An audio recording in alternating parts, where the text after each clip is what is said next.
অনেকেই প্রশ্ন করে জানতে চেয়েছেন, স্যার আমাদেরকে একটু বুঝিয়ে বলেন, আমাদেরকে একটু জানান মাসের কোন সময় আমরা স্বামী স্ত্রী যৌন মেলামেশা করলে গর্ভে সন্তান আসবে না। আমাদের একাধিক সন্তান আছে, আমাদের ছোট সন্তানের বয়স 3 মাস।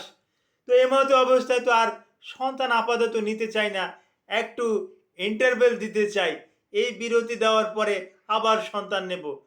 তো এই ইন্টারভেলে আমার স্ত্রী ওরাল কন্ট্রাসেপটিভ পিল দিচ্ছি, বিভিন্ন ব্র্যান্ডের দিচ্ছি, খেতে পারছে না।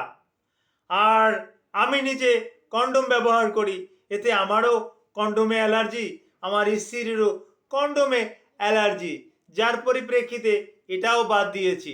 শুনেছি স্যার একটা নিরাপদ নিরাপদ সময় আছে। এখন এই নিরাপদ সময়টা কখন? এই নিরাপদ সময়টা তো জানি না। যদি দয়া করে নিরাপদ সময়টা জানিয়ে দিতেন উপকৃত হতাম।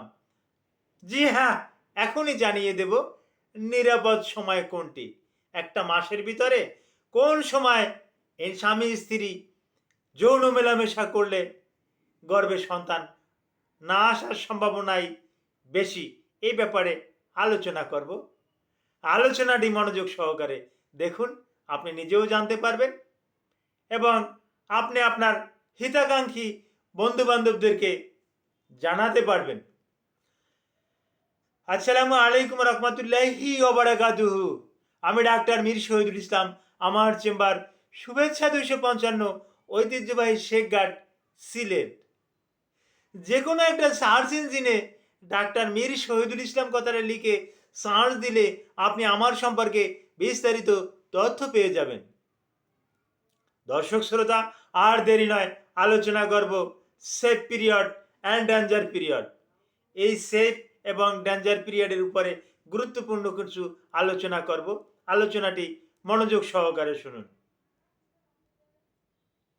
সৃষ্টিকর্তা প্রদত্ত মহিলাদের একটা ঋতুচক্র হয়। এই ঋতুচক্রটা 28 দিনের একটা সার্কেল, 28 দিনের চক্র। এই চক্রটা চলতে থাকে। মহিলাদের ওভারিতে একটা লেফট ওভারি, একটা রাইট ওভারি, অর্থাৎ ডিম্বাশয়। এই ডিম্বাশয় থেকে রাইট ওভারি থেকে যদি এই মাসে একটা ডিম্ব বাহির হয়, আগামী মাসে ওই ওভারি থেকে আর ডিম্ব বাহির হবে না। পরবর্তী মাসে লেফট ওভারি থেকে একটা পরিপক্ক ডিম্ব বাহির হবে।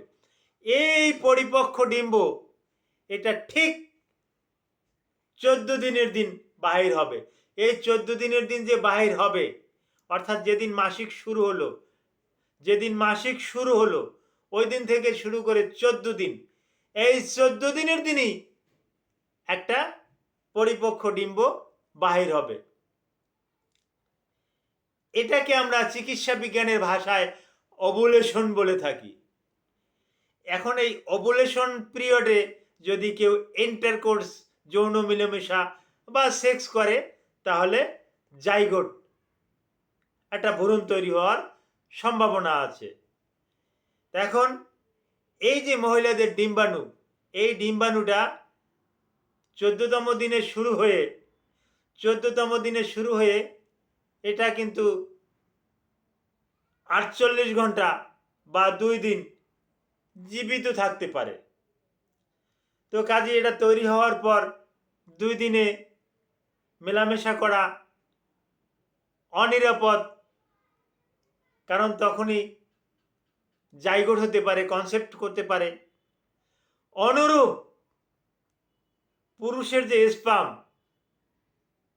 এটা যদি ইন্টারকোর্সের 2 দিন আগেও করে, তাহলেও কিন্তু যোনিপথে এবং জরায়ুতে এটা কিন্তু অনায়াসে জীবিত থাকে।